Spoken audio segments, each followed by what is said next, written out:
Welcome back, Steeler fans, to another episode here at the SteelerFury.com podcast show. I am your host, Jeremy Coleman. You know me as Smith is Smoking, joined with my fellow colleagues, Will Masek, you know him as Bradshaw to Ben, and Corey, you know him, Corey Karbowski, you know him as Corey39. And that's about as joyous and upbeat I'm going to be here for the first few minutes. So I hope you all enjoyed that. That sounded pretty not so upbeat. Right. Now I'm going to turn on, Hello Darkness is my old friend, and we're going to, commiserate over this past weekend and the absolute shit show of a game that was for the Pittsburgh offense and defense, really, when you look at it as a total movement. I think, as Tomlin put it, just no movements were very good in this past game. So we're going to dive into that here.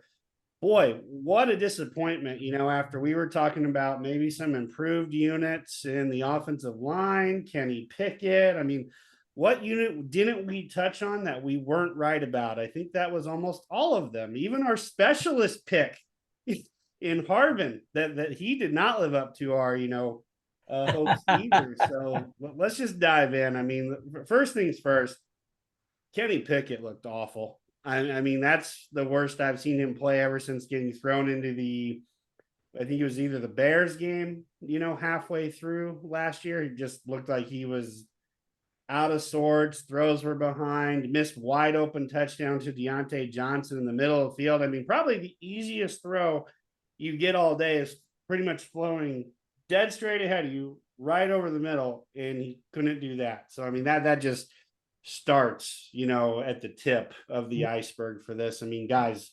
what did you guys think about Pickett? That was, I don't want to be hyperbolic and I don't want to, jump the ship. But why should we start now, Corey? But I mean, this was a concerning game from Pickett. Like, there's bad games where you see him and you're like, man, that's just one of those games. This was a game from Pickett where I think, it's week one, but you got to be concerned long-term, at least a little bit, that, he didn't fix his pocket presence. He's bailing on clean pockets. He was running in the pressure. And then the only thing that he kind of had going for him last year was the accuracy, which was even then a little shaky at times. And, 31 for 46 to 8, and about 20 of those were behind the line of scrimmage. So I think this was as bad of a performance as you could have gotten from him week one. And I think if, 2-3 weeks he continues to look like this, we might be starting our pre-draft extravaganza a little earlier than some years before, because it was that bad of a game. And then, I could look dumb by week 5, week 6, he's looking good, looking like even Kenny from last year. But that game was so bad that you have to be at least a little worried long term. Yeah. It's just like, like we'll always have preseason 2023, like, it's like I'm less concerned with what he looks like against teams that aren't great. Like, the 49ers would have at least a good argument that they're the best team in the NFL right now. So it isn't like he had this terrible performance against hot garbage. But I in a way, I think we learned something more in that week than we might have had they played, less than stellar against an average opponent, or played pretty well against an average opponent, or even killed a terrible team. So I think this is all about, the process with developing a quarterback and trying to figure out if he's the dude is these are the experiences that you have to pile up to see what he's made of, because you're just not going to know, and that was week one. That wasn't even playoff version of San Francisco or of a great team. So it's just another thing to sort of put in the file. And even if he recovers later in the year and plays better against poor teams, it's not necessarily going to move the needle as much for me as it would if he, does something to bounce back against a really great team. Right. I guess the younger me would be more pissed off because, especially for me, I'm going to go slightly off topic here. Being an Indiana Hoosier football fan, we always get the offseason bullshit hype storylines to get us to believe, right? And a few years ago, there was this notion that IU could win a Big Ten title, and then we got slapped down really freaking quick. That's kind of what this weekend felt for me. That first run in the second half where McCaffrey goes 65 yards, practically untouched. I was just like, this is IU football all over again, 2020, or I think 2021. It was just like, good God gravy. This can't be this bad, can it? But yes, it can. No, it's Lucy at Thanksgiving, holding the football, and Charlie Brown believing that this time she's going to keep it there, Yeah, but just the inner fan, just inside of me is just like pissed off because it's like we had all this fluff, hyping up this team, and boy, it was just the exact same shit, from early last year, the conservative offense, not getting our playmakers really that involved, not being able to run the ball, Kenny not looking good, getting run all over on defense. So it's just very frustrating, this team continues to fail to play up to good opponents. We can stick with and play above average against the average opponents and make ourselves look good like we did down the stretch last year against teams that weren't winning, that weren't playing well. And it's like we're right back to where we were. So it just feels like this offseason, as for all the good we thought it did, the grade is now incomplete. But it's like with the ramifications are perhaps worse, and I'll tell you what. The Steelers, we want them to throw more in the middle of the field, and Kenny Pickett in this game had one completion between the 20s and more than 10 yards downfield. It came with, I think, something like 5 minutes left in the game. Before that, he was 0 for 7 with 2 interceptions in the middle of the field. So, do you think? I mean, granted, that's a team with Fred Warner in the middle of the field and Hufanga and some really good players, Greenlaw. But do you think the Steelers are going to come out this week or next week and open it up, and give us more opportunities to attack all areas of the field? Like, I think this is going to make them come all the way, like they were like, oh, you need to get back to Steelers football and what we did at the end of last year and pound the rock and, limit the chances that Kenny takes and so on. And that to me that's like a worse outcome than, almost anything from this game. Yeah. And one thing that I want to, we're dogpiling on Kenny, and it's warranted, I think. But I don't want it to be confused that Matt Canada did not have a major hand in this abomination of an offense either. It's the way I look at it is Canada called a horrible game. That's 15 plays, 5 minutes left into the first half, and 1 yard. That's bad. But there's going to be people out there who say, yeah, it's all Canada. It's all Canada. It's not all Canada. Kenny looked really, really bad. Canada called a horrible game. Another person that I've seen getting scapegoated, and he didn't play a great game. People see the PFF grades and people see the final line, but Dan Moore was graded as the worst offensive tackle in the NFL in week 1. 3 of those sacks that Dan Moore gave up, all 3 that were credited to him, 2 of them Kenny blatantly ran into. And the other one was James Daniels got caved in on a stunt, wasn't able to switch it off. Then Kenny ate the ball, sat in the middle, didn't hit the check down. Now, could Dan Moore have slid his feet? Maybe a little better. Yeah. Did Dan Moore play perfect? And that was a new position, by the way. He's at right tackle picking up that stunt. So did Dan Moore play perfect? No. But for Dan Moore to get thrown into the Kenny and Canada tier of bad this game, I think is not fair at all to him. Well, he did. In fairness, it wasn't the sacks as much as it was the hits and hurries. I think he had 10 hits and hurries in the game, which when your quarterback is already playing like he's seeing ghosts, doesn't help matters. So yes, was it a primary cause of the dysfunction? Probably not, but it wasn't great. And no, it doesn't bode well for this week if he's going to be. I don't know. Maybe he play left tackle this week, and it might be the the least pressured part of the offensive line this week. So we'll see when we get to the matchups. Yeah, I mean, we'll see. Really, that offensive line didn't play good at all. I mean, you go. I know we say don't look at the PFF grades, but I mean, none of the PFF grades were good. I mean, they were atrocious. I mean, even Isaac Samalo, a guy who we were hoping over would come play some solid football. Boy, he played just as bad as anyone on that offensive line. He was letting people on him left and right, getting around him, not getting pushed in the running game. I mean, none of them got pushed in the running game. Don't get me wrong. I think Daniels might have had the lowest grade in pass protection for a guard. Like he was close. I'm pretty, yeah.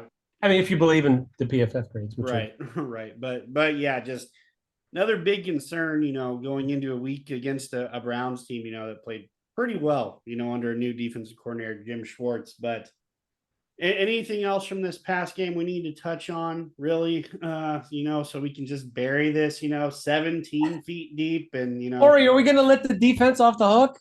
Come on, we haven't mentioned them at all. What are we 10 minutes into the show?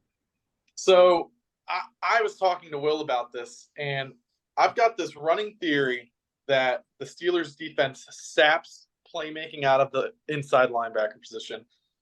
And I want you guys, since Ryan Shazier, if you exclude Ryan Shazier and Devin Bush's rookie year, can you think of one notable play that an inside linebacker has made since then? Any of them? I mean, Vince Williams was kind of good. But splash plays. Flash plays. Just anything come to mind. Just one. Any game, any divisional game, anything where an inside linebacker made an impact play. The only one that came to my head was the Devin Bush interception where he ripped it out the tight end's hands on the seams, and then, the fumble recovery he had. He had 3 plays that I thought of. And I was sitting there thinking, and I had nothing else come to my head. I mean, Vince Williams, to his credit, I mean, he was a decent pass rusher. I mean, I think his last year, maybe second to last year, he had 8 sacks. So, I mean, if you count those as impact plays, I mean, Vince Williams is a good get up the field type of guy. But as far as a guy dropping back and doing something, no, I would tend to agree. There's been very little, to show for that. And it seems like, Miles Jack wasn't super highly, people knew he wasn't the Miles Jack he was. But before the Steelers, he was still thought of as we were high on that signing. We were excited for Miles Jack. Landon Roberts. I mean, we see these highlights of these dudes from these past years blowing up the running backs, shooting the gaps and making big TFLs. Where was any of that? Yeah, but I mean, I'm sure part of it is that, they're engaged to be careful. That seems to be a theme with the Steelers on both sides of the ball. Is we're mostly concerned with not making mistakes. So I'm sure that makes you a little less instinctive and a little less quick to jump on plays.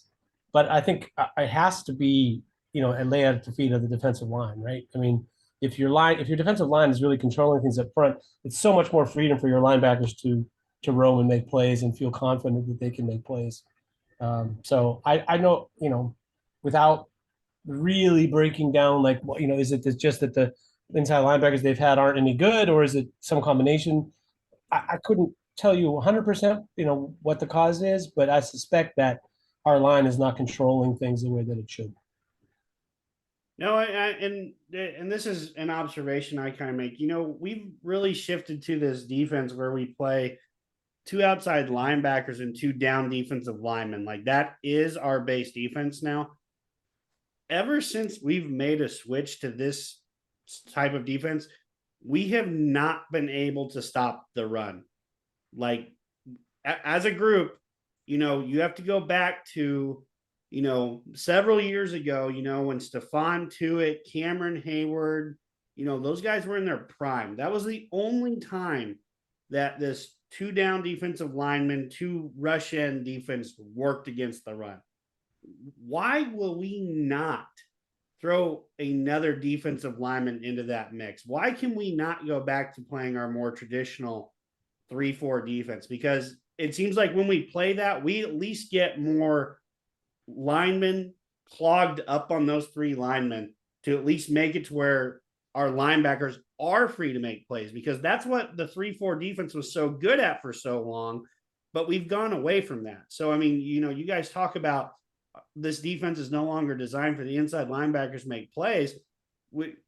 I think you're completely right. We've gone away from a defense that's highlighted the inside linebacker play, but we keep trying to find an inside linebacker to make plays in a defense that doesn't allow him to do it, unless his name is a Ryan Shazier, Fred Warner type of guy who can just run with wide receivers, for Christ's sake, and make plays. Those guys don't grow on trees. So you don't have those guys. This defense shouldn't be what we run.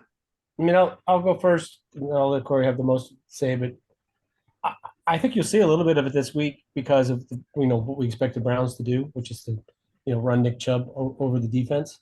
Mm-hmm. But the liability, the problem with it is if you combine that with soft cushions on the outside, play cover 3 behind it, which is kind of the typical thing of that defense. It really leaves you in today's NFL pretty, open to getting sort of carved on the little passes to the outside or slants even. And it's a personnel match issue. We're only going to do that when they come out with multiple tight ends or something. We're not going to play in that defense when they have 3 wide receivers on the field. So the offense dictates why we can't do it more. I think more of an issue is that we don't have the personnel to really stop the run out of that set, which is asinine because your nickel set on defense is the primary defense that you're playing during the game. And most teams in the NFL, the teams that are 4-3 defenses, they're all set up to do that anyway. They don't care, right? They just take a linebacker off the field and bring a defensive back on. When you're replacing a defensive lineman with a cornerback, it really changes things. And I think one thing to think about, back in the heyday, we ran a ton of exotic zone blitzes. We would do things to where when we were in zone, we were, there's run blitzes to where you're blowing up runs. Like there's a difference between run blitzes and pass blitzes. We would blitz everything. And we don't have the corners on the outside to lose a man to where we can run man and just go man on man out there. So that's one reason why. But the other reason why is, this is a Colbert problem, was that we haven't invested in the slot cornerback since Mike Hilton left. So we've been dancing with guys out there who either can't stop the run or can't stop the pass, and they just get picked on. And, I was kind of thinking about it because I've been high on like the traditional 0-tech, 1-tech run stuffers for a little bit. And for like 2 years now, I think it's because I watched the Steelers so much. And it was during preseason ball, and I was like, these guys always get drafted. Gerard Clark got cut. And I was like, these guys always like seem to like go underdrafted from where I have them, or they get cut. And I'm like thinking, maybe I'm just like, missing the mark on these guys. But then I watch what happens in games like these, where we're rolling out Montrevious Adams, who's a hustler. He's a hard worker. He's a good rotational 0-tech. He's not a starter. He's not an anchor in the run game. He's a better pass rusher than anything.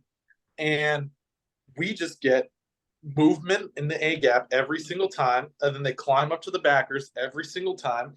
And it's a personnel issue. It's a play calling issue. We cannot stop the run. And I'm not sure what needs to happen for either our GM to understand that we need to invest in a nickel, or if it's going to take a new DC coming in, because our defense doesn't do anything crazy either. We rush our 4 guys on the line, our 2 linebackers drop back, and then we run either cover 3 or Tampa 2 behind it, basically every single time. And it still gets beat. We have the same situation on offense and defense. It's just stale. It's dependent upon. Did you guys hear what Matt Canada had to say today? It was like, it's not what we expected. It's not the way we practiced. And, I'm sure we'll work this out. We didn't play the way that we expected to play, so on and so forth. I mean, this is just code words for we didn't execute well enough. And therefore it's, the plan was fine and our offense is fine, but we just didn't execute it well enough. So we'll get back to the drawing board next week and execute better. And it's just like, if your schemes are that stale, it doesn't matter how well you execute them. It's just at some point becomes pretty easy to deal with on the other side. I don't know what the fix is, guys. I wish I could be more optimistic, but like there are things about. I probably felt more optimistic at 20-0 in that game than I do now. Like the more I go over it, the more I think about it, the harder it seems for me to like really rectify it long term. And I don't mean to like overreact to like one game, but it's starting to feel like with Tomlin, the only way that we're going to get because Tomlin can lead. He's a leader. He knows the game. There's nothing wrong with him as a head coach with all of his qualities, except that he's gotten extremely complacent with stale offense and stale defense. If you look, there was Mitchell Schwartz, the former Chiefs lineman. He breaks down the game all the time on Twitter. He was talking about how back in the Bell days, 2014, 2015, 2016, the Steelers inspired half the league to run gap, where everyone's down blocking, they're pulling a guy across. And I was just thinking, I'm like, when the hell's the last time anyone's looked at the Steelers offense and taken something from it? I mean, that was Randy Fitchner. We didn't even like him. And then looking on defense now, I mean, this is a far cry from the Dick LeBeau days. Again, I'm sure Terrell Austin knows the game. But I think what's going to have to happen is Tomlin's going to have a losing season for him to realize, this is not working. We're not winning any big games. We're not even making the playoffs anymore. We need to do something to catch up to the rest of the league. You beat me to the punch, Corey. I was literally just about ready to say the only way that changes is if Mike Tomlin's legacy of never having a losing season changes right there. It's going to take, results in the win-loss column for I think this for Coach Tomlin to end up making a change. And, hopefully it's a dramatic change, not just a slight change like we've been used to over the years, where we just find these guys, that'll come in and run an offense, run a defense. Hopefully it's I really need to go get an innovative young guy who's proven, who is on the ascent, who can really change this offense, change this defense, change the way we do things. But like you said, until Coach Tomlin wants to not be complacent, like Will said, not be so stale, we're kind of stuck where we are, unfortunately. So with that being said, I think we've torn a part off this back game as much as we possibly can at this point.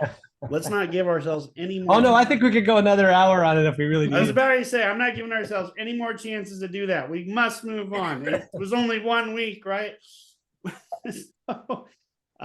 So real quickly, the last few things out of this past game, one thing we have to highlight is we did lose some players to injury. Cameron Heyward is going to be out for quite a bit with a groin injury. I think the timetable was 8 weeks, could be wrong there. And he will be headed to IR. So it'll be interesting to see what the Steelers do there. My guess is they promote Brandon Fehoko from the practice squad, elevate him. Guy they're familiar with, guy that they had a tough time cutting on cut down day. I'm sure he'll be elevated. Another big loss, Diontae Johnson, out with a hamstring injury. Seemed like there was a little bit of confusion on the timetable there, as they initially quoted, 4 weeks potentially, but then Diontae Johnson via Brooke Pryor today, that's where I've noticed it, said that he's more day to day and that he feels better. He's day to day, but I mean, very unlikely we see him for Monday. So, 2 key guys were missing there. Chuks Okorafor in the concussion protocol, but I think it's widely expected he'll be back for this next game, especially with the extra day of rest just to get out of protocol. So obviously those 2 are monumental losses. How do we combat losing guys that mean so much to this offense? Well, Corey, we'll start with you.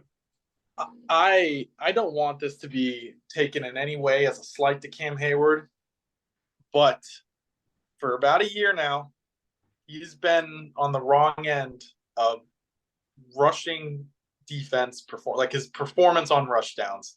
Like, I love the guy. He's still a great pass rusher. He's not a liability, but he's up there in age. He's not the Cam Heyward of old in the 3 technique anymore. He's not continuously in the backfield. He's not getting consistent non-back. He's one of those guys who kind of gets moved off the ball now.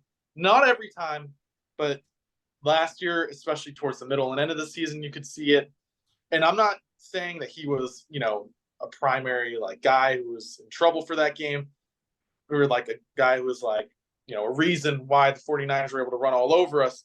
But if this is a way where they manage to get a run stuffer like Fehoko in more just because they have to, they feel they need to, we might see better performance against a good rushing team like Cleveland than we might have with Cam Heyward playing 70% of the reps. And again, he's still a great player. He's going into the Steelers Hall of Fame one day, but he's an older guy now. He can't do everything at the level he used to. Gotcha. Will, what do you think here? You mean about what Corey was saying, or just in general matchup situation?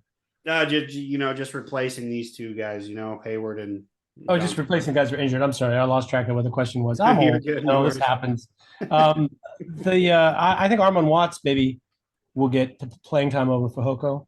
Fehoko got promoted. I know, but Watts was already on. Yeah. So I would say that they thought that Watts was a little. The reason they said they kept him over Fehoko was they thought he was a little better run stuffer. So I suspect we'll see him more, but I'm not sure that. He's been playing the nose more. I think Watts is actually really suited to be a classic Steelers 5-tech. To play the defensive end position. I thought too. In a 3-4 front, but they've been playing him a nose tackle. And I think, to be fair, compared to where he was in college, he's a little thicker now. So maybe that does sort of make sense. The bigger nose tackle types, longer nose tackle types have really started taking over the league. And guys like Fehoko are not as popular anymore. So I guess that's a sort of a more modern, take on that. But that doesn't really replace, the guy that's injured. The guy that's injured is a defensive end, and if you're going to play somebody, else at nose tackle, it helps a little bit. But I still feel like Loudermilk and the idea of playing Leal at defensive end is not quite ready for prime time. Those two guys have some talent, especially rushing the passer, but man, they're not really the guys you want on your front facing a team that really wants to run the ball. So I'm a little worried about that. I'm not sure Chuks is going to play. He didn't practice today, right? Yeah, he's okay. Not only didn't practice, he's still in concussion protocol. Now, as I recall, he has to practice and then be checked the following day. So unless they're going to Friday, I guess it's Monday night, maybe they're practicing tomorrow. So if they're going to practice tomorrow and then he gets checked out on Saturday, he's okay. I suppose there's still the window is slightly open, but I sort of lean to the idea that he's not going to play. So right away, it's like, even if he does, I don't think any of the Steelers' 3 tackles as presently construed are really set up to play Myles Garrett on the right side, because Dan Moore doesn't look comfortable at all there. Jones hasn't really played right tackle much, and Chuks is limited in terms of what he can do even when he's healthy, and he wouldn't be 100%. So that's going to be an issue. Although the Browns last week played Garrett all over the place. I'm not sure the exact snap breakdown, but they had him on most downs. He was roaming around and kind of playing in the middle of the field, and it actually was causing a lot of damage as lined up over the center. So, which I suppose they had so much luck with it that I'm sure they're going to do some more of that this week. But yeah, that one's an issue. The wide receiver one is, I'm actually a big Diontae Johnson supporter. I think that his abilities are different than what the other guys they have can do. But if there's one spot that they're at least reasonably set to cover for that a little bit, they have Calvin Austin to play on the outside and do similar things to what Diontae Johnson did. He has a slightly different toolbox. He's more of a threat to go deep. He still has the quicks. He's not quite as refined as a route runner, but he can get open.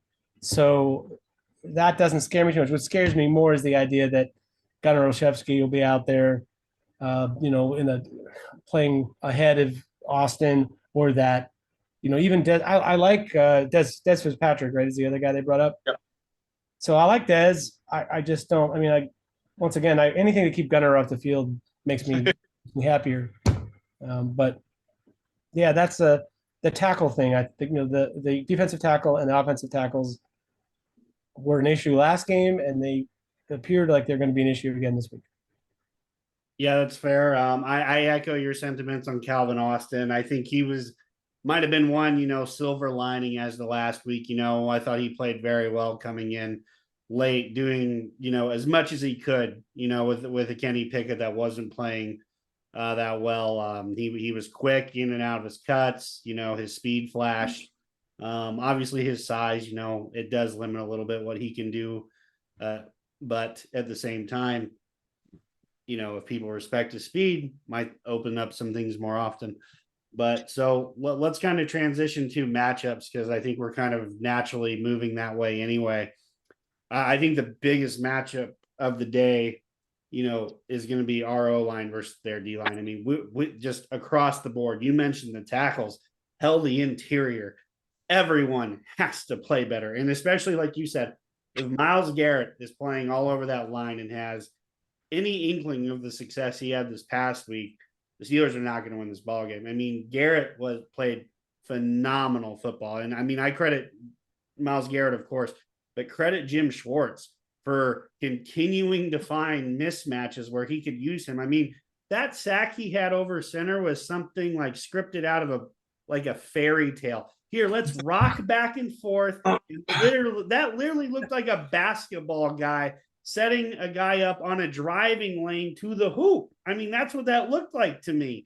He faked him so hard out and then just swam right past him. The play was over in 2 seconds. So, I mean, we have to be on the lookout for Myles Garrett. And honestly, Zadarius Smith played pretty well too. I know he's getting up there in age, but that may be he is such an upgrade over trotting out Jadeveon Clowney like they have in the past.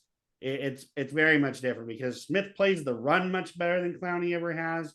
He's way more consistent as a pass rusher. He's obviously not the athlete, but much better football player. So I finally feel like they have two edge guys that can actually do everything they want to do. And then you got to watch out in the middle too with Siaka Aka, a guy we all liked out of Baylor. I mean, he's going to give our interior guys all they can handle too. I'm blanking on the other guy right now. Alvin Tomlinson, big snacks. Yes, thank you. I was about to say it's pissing me off that I can't remember the other guy's name or whatever. I mean, we will have our hands full. So that's my biggest matchup. Sorry? Their third edge is Ogbo Okoronkwo. Oh yeah, he would be he was better than Melvin Ingram was when he was with us that one year. Like Melvin Ingram was a solid number 3. Okoronkwo, he was a starter in Houston. I'm not really sure why he went to Cleveland because he would have started on the other side of Will Anderson, but he ended up there. So even their number 3 is a guy who has one of the highest pressure win rates in the NFL. Yeah, just another reason why that matchup is so crucial for any type of success this week. But I'll just take it. I'll leave Will the DeJuan Watt matchup because I know he wants it. But I'm just gonna say Deshaun Watson versus Minkah Fitzpatrick. If you watch that Browns game, they won handily. Deshaun Watson did not play a clean game. I'm not sure. It has to be that year off, pretty much. That the weather though, Corey. I mean, that's like judging the Steelers on preseason. I mean, the weather was insane. I'll take your. I'm sorry. I'll let you go. No, Joe Burrow apparently couldn't actually grip the ball. He tried a glove. He tried without glove. He couldn't actually grip it well enough to throw it at all. Wow. Well, so, do we remember the pre-draft discourse with Joe Burrow? Was it about his hands? Baby hands. Yeah, small hands. But moving past that, even with the rain, there were some questionable decisions by Watson, to say the least. Now, is that going to matter that much? Or if they throw the ball 30 times again, I would take that all day over 30 carries to Nick Chubb. But if they only ran the ball 18 times, which is what they ran, 18 times for 106 yards with Nick Chubb in the pouring rain, that makes me feel a little bit better about this week's matchup, just because maybe they'll be even more inclined to throw the ball. 29 throwing attempts in that kind of weather is pretty irresponsible when you have Nick Chubb at running back. That dude's elite. So I'm going to say Deshaun Watson and Minkah Fitzpatrick. Minkah always the kind of guy who makes a big play when we kind of need a win or we need a stop here. Whatever you need him, just whether it's season, like through a lens of the season where you need a game or you just need a drive to close one out. He always seems to show up. So, and I mean, though Cooper's not bad. They like to attack the middle of the field. So I'm going to say Minkah Fitzpatrick on Deshaun Watson. Okay. The most intriguing matchup of the week is definitely DeJuan Jones making his first start at right tackle against TJ Watt.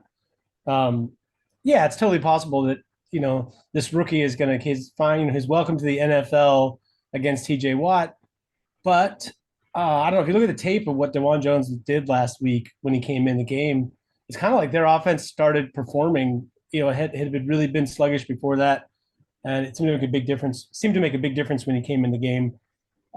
It's just I can't wait to see him play when he figures it out, because I'm not even sure he's really, he's not polished in the way that he will be as a second or third year player even. So I'm dead certain that TJ Watt knows all the tricks and has all the moves and has all the technique parts of the game, a 12 on a scale of 1 to 10, right?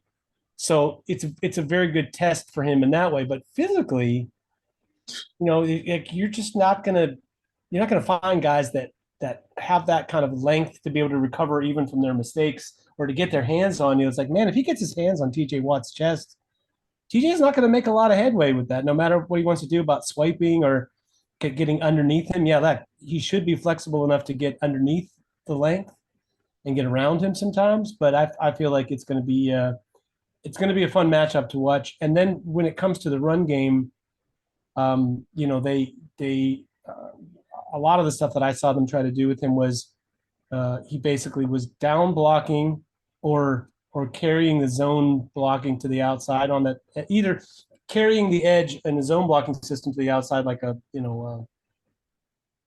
where the entire line is moving as one to the sideline, or down blocking on the defensive tackle and getting to the second level and annihilating a middle linebacker that he outweighs by 100 pounds.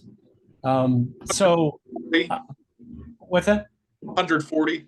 Yeah, so I'm saying Logan Wilson is a really good player, and it was just like the moment DeJuan Jones touched him with his hand, he just started flying across the field. Like DeJuan Jones is running and reaches out and touches the shoulder of Logan Wilson, and Logan Wilson just can't actually keep his feet.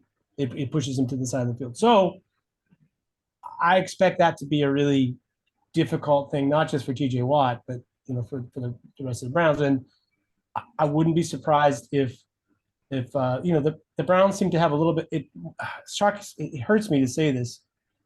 Coaching wise, they seem to be a little bit more on top of getting the most out of their talent than other teams, like the one we cover.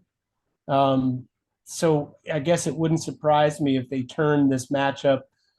It should be a matchup that favors your best defensive player in the league, but it wouldn't surprise me if they use his strengths to build a game plan around and try not to put him in a position where he's going to be on an island and have to hold off TJ Watt for a long time.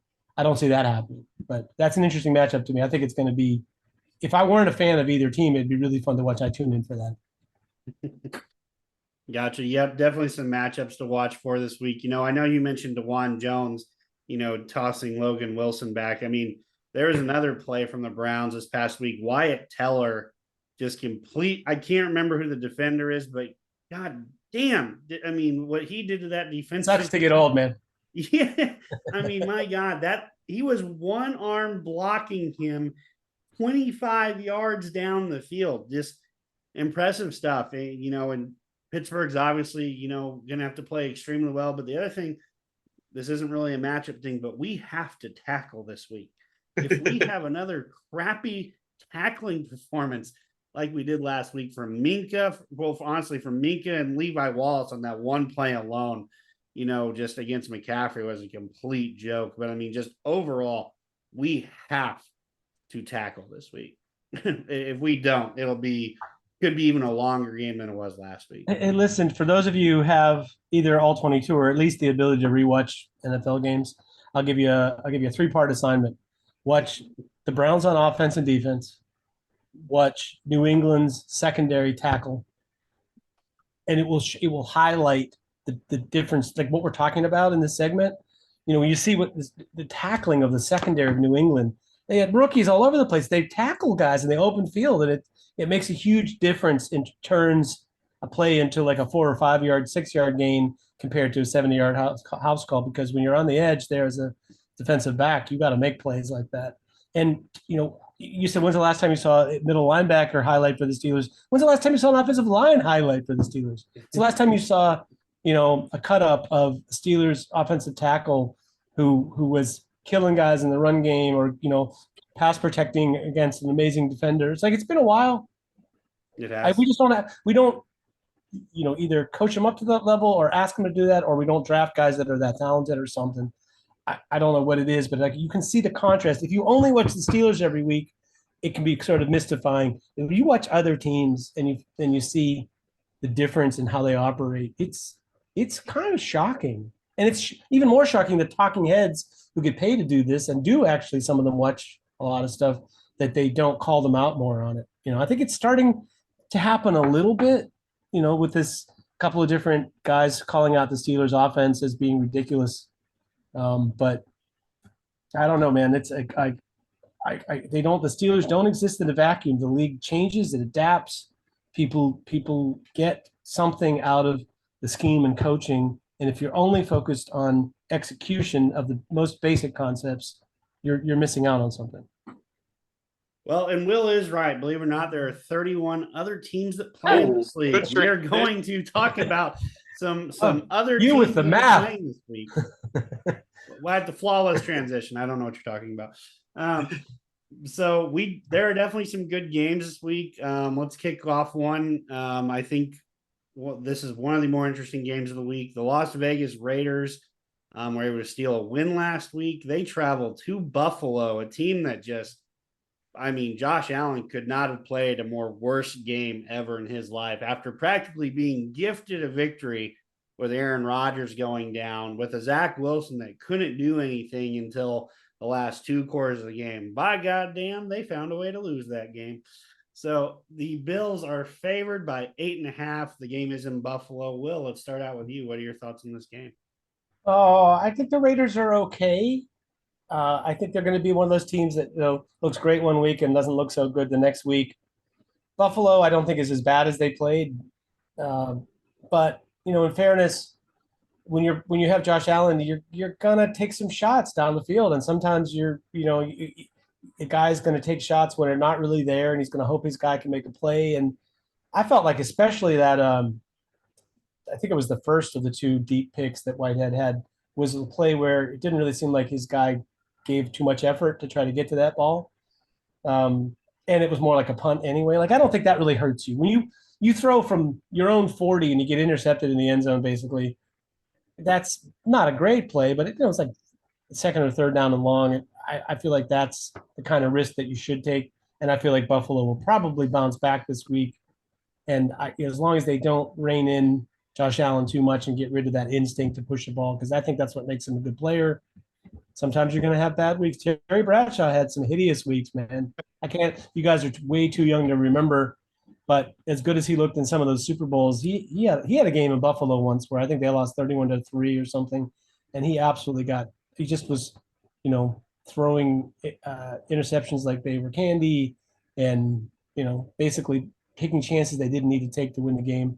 So Josh Allen will get over it. Bills will bounce back a little bit, playing at home. I expect they'll win and cover. All right, Corey. Oh, that was a long answer. Sorry, my bad. I really like some of those pieces that the Raiders have on defense. I don't think they're going to be an elite defense, at least not yet. But they've got some guys on there, especially like playing kind of in the slot and low safety kind of spots. Like Divine Diablo can run. He's a linebacker. That's a safety playing linebacker.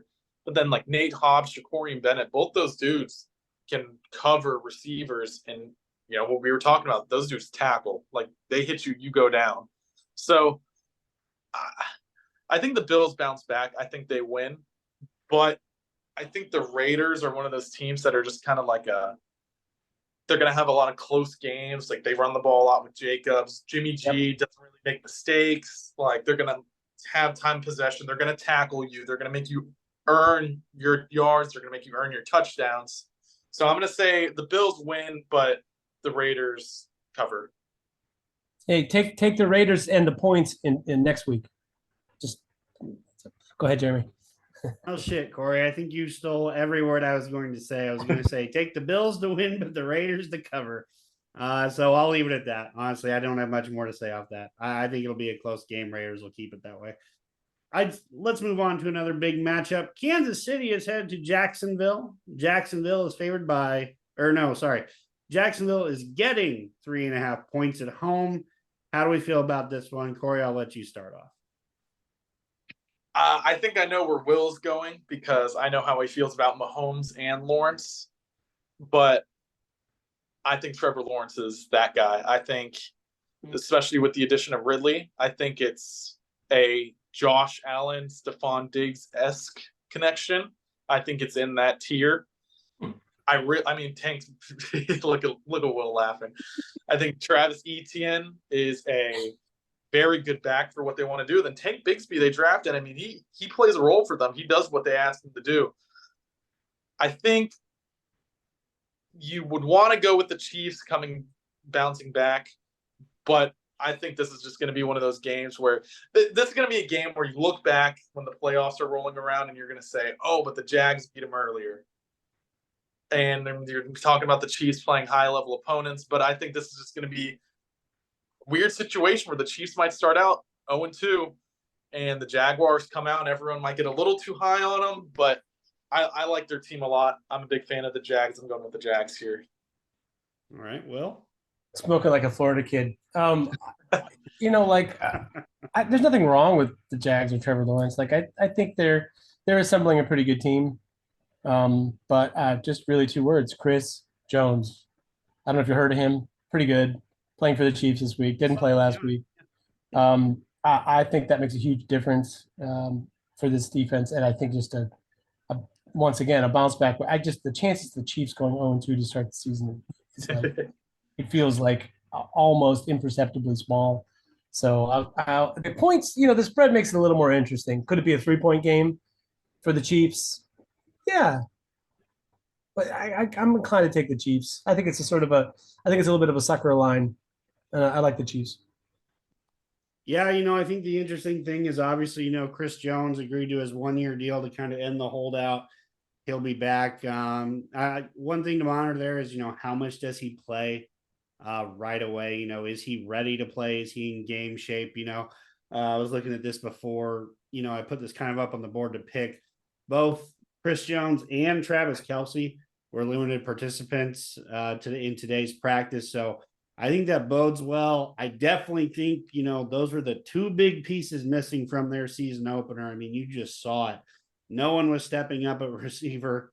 I mean, goddamn, how many Kadarius Toney memes do I have to see before the guy had to delete Twitter. That's how bad that was. Or X. I'm sorry. But I mean, Jeremy, here's the thing about that game. If they just have 1 fewer drop than they had in the game, they probably win. I mean, it's like that's how close they were to winning. They had to have like 5 horrible drops. Right. And honestly, that's kind of where I was going with that. As close as that game was, the Chiefs had their opportunities to win that game. They just didn't. I think that's the difference this week. If Travis Kelce is even if Travis Kelce is 80% healthy, that means he's 50% better than most of the other tight ends in this league. That's his impact on this offense. So I think with Kelce being healthy, that helps them move the ball a little better. With Chris Jones, they defend the run a little bit better. I like the Chiefs here to bounce back. I do. Hey, guys, does Jacksonville play Detroit this year? There's no chance of that, right? That's a good question. I don't know. It strikes me that Jacksonville, Detroit are almost the same team. Detroit, better offensive line, Jacksonville, better quarterback. But otherwise, they feel very similar in terms of where they are in their progression. Yeah. So, I could see them giving Kansas City a game, but it's like if you think about what Kansas City had to do for Detroit to lose that game, that's how I see this matchup. Yep. Let's switch over to a different division matchup this week in the AFC North. Baltimore heads to Cincinnati. Cincinnati is favored by 3.5 here at home. I'll go ahead and start this one. obviously the weather last week in Cleveland was a big factor in how the Bengals played. If you go back and look at that game, the Browns corners were huge in that game.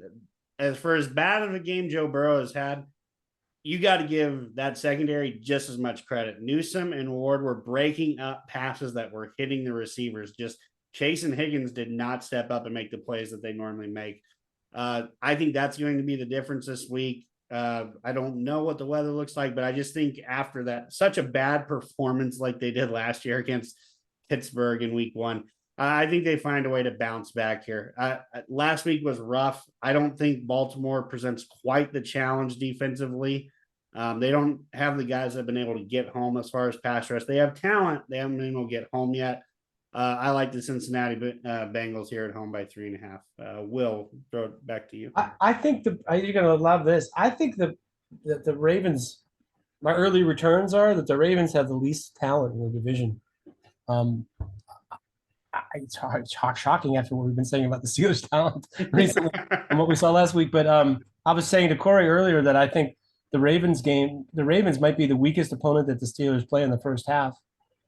They look like they have trouble running the ball. They had trouble running it even when they had Dobbins in the game.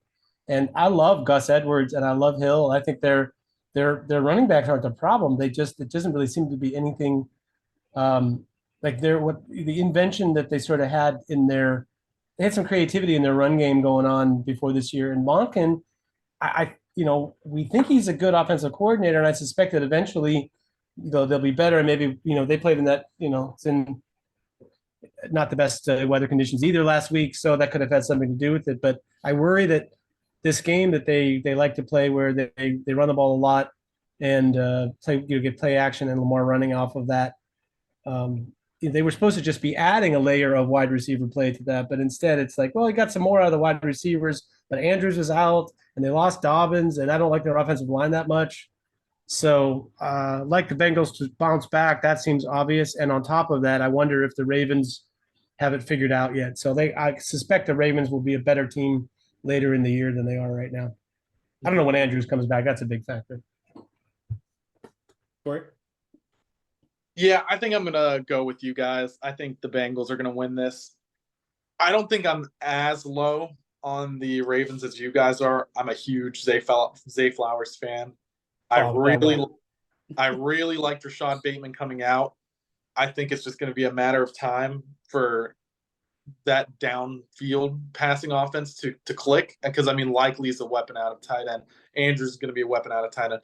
But, yeah, for right now, especially with Andrews, I think he's questionable, but it's leaning – I think he might be doubtful now or something. Whatever it is, even if he's coming off on his first game, I think the Bengals have the linebackers to minimize him like other teams can't. Mm-hmm. So I go with the Bengals here. I think Burrow's going to snap back. And, Lamar didn't have a great game either, but they were able to come out with the win. But I'm going with the Bengals here. I think they're the more talented team.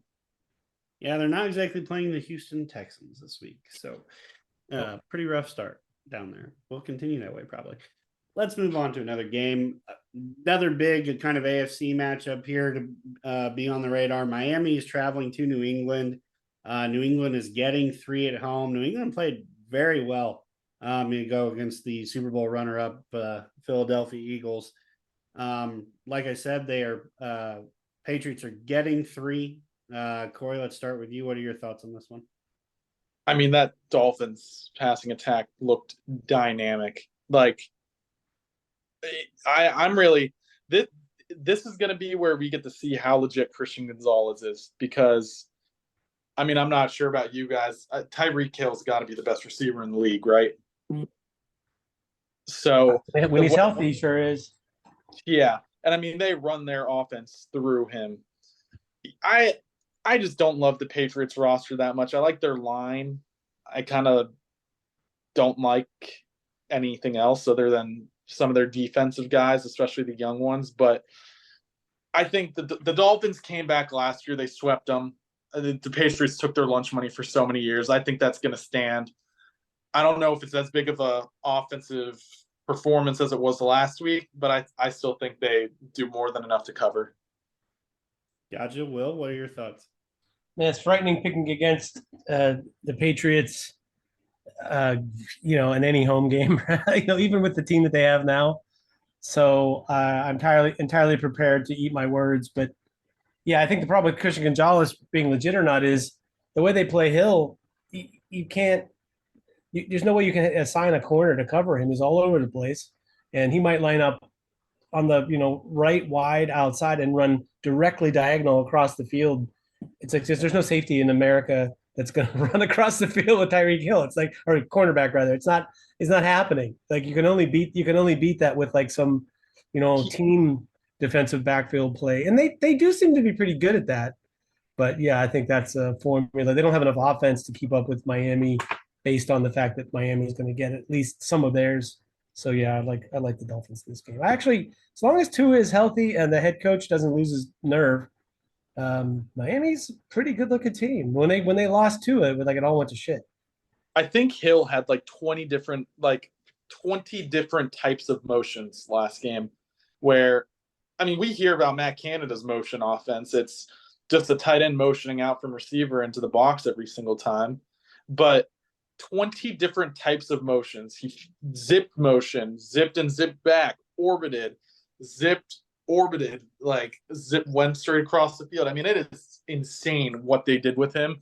And that one play where he had the post where he sprinted across, immediately went straight, then went under the corner. I just don't know what you do for that. I'll bet you Tyreek Hill, if you watched him in the game, runs more variety of routes than anybody in football. That's the other thing.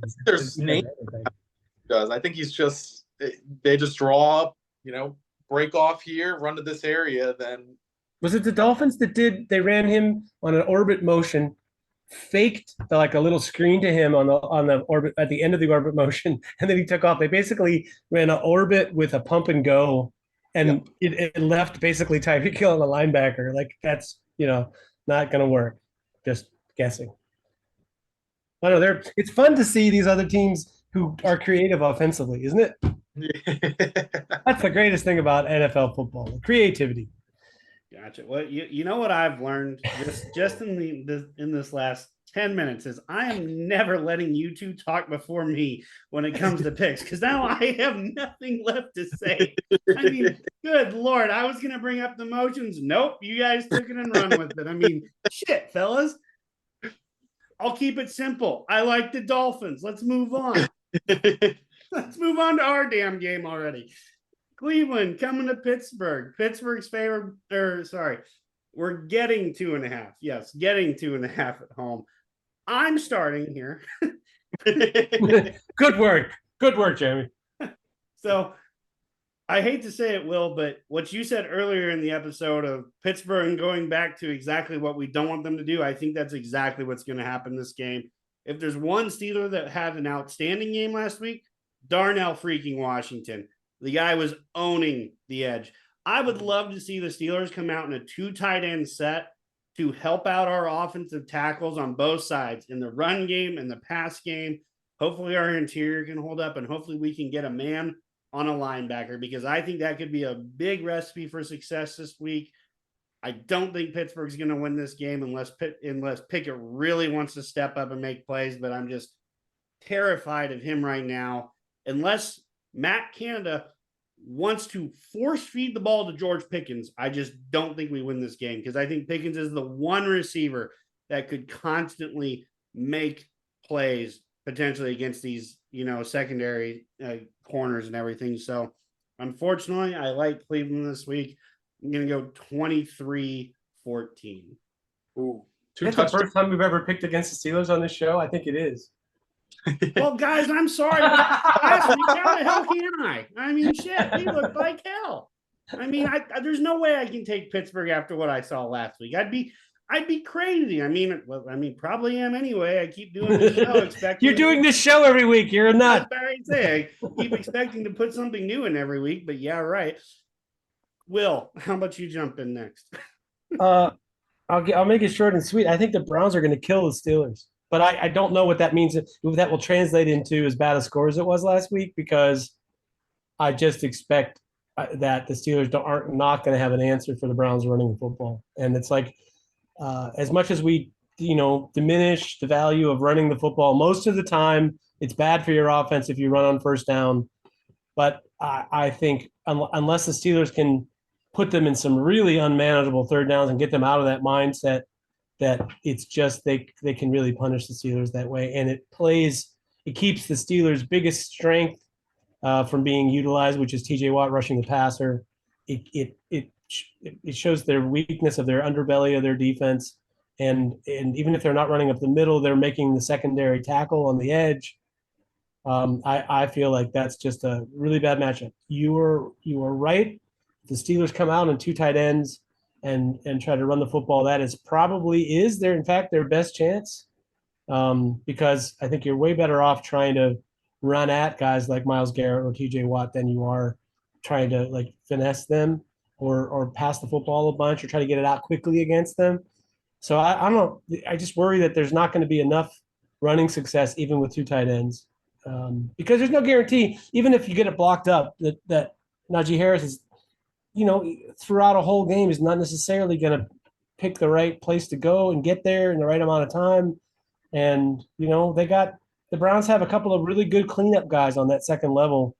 So you can't just dominate the front and win against them in the run game. So I guess I'll make it, the Steelers' possibility to win would be if the Browns don't try to, take away, basically try to pass the ball too much, maybe like they did last week, try to get too cute.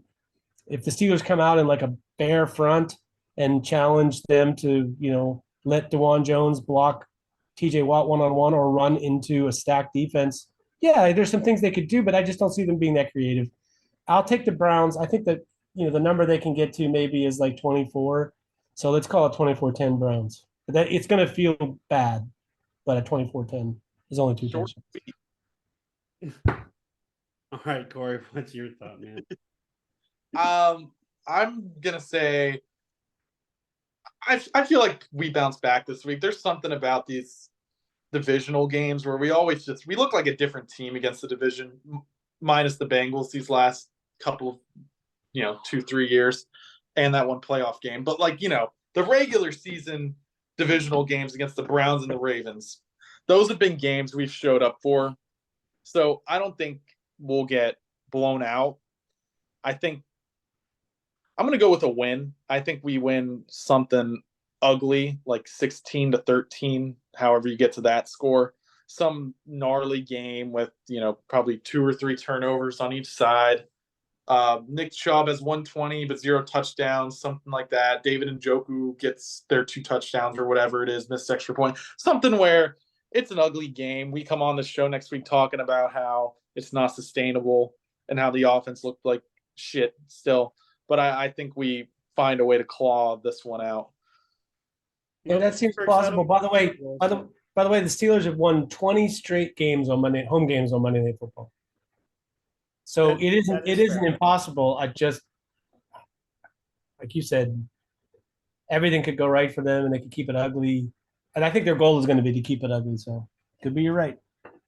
Yeah, I just think, the replacing Johnson on offense, replacing Heyward on defense, and then, if we're down to, a third offensive tackle, as much as we like Broderick Jones' traits, this is his first real NFL action, minus a few handful of snaps as the game was ending last week. So I just think with a lot of mistakes are going to be made. I think the big difference this year is the Cleveland Browns defense looks like it's actually a pretty good unit, as where in years past you could run on him, you could pass on him, you could do whatever the hell you wanted on him. Jim Schwartz, baby. Yeah. I mean, he's a good coach. So, all right. With that being said, gentlemen, thank you for coming on. Oh, we have Matt Canada. Woo! Yeah. Can we go? The battle of wits between Matt Canada and Jim Schwartz. I can't wait. Yeah. So, well, thank you, gentlemen, for coming on for another episode here at the SteelerFury.com podcast. I'm your host, Jeremy Coleman. You know me, Smith Smoking. Joined as always, by my awesome co-host, Will Masek, Bradshaw Ben, Corey Karbowski, Corey 39. here we go, Steelers. Hopefully, we play some good run defense, and hopefully we can put up some goddamn points. Here we go. Here goes Steelers. Kudos to you, Jeremy, for hanging in there, buddy. Right. See you when we see you. Okay. Cheers.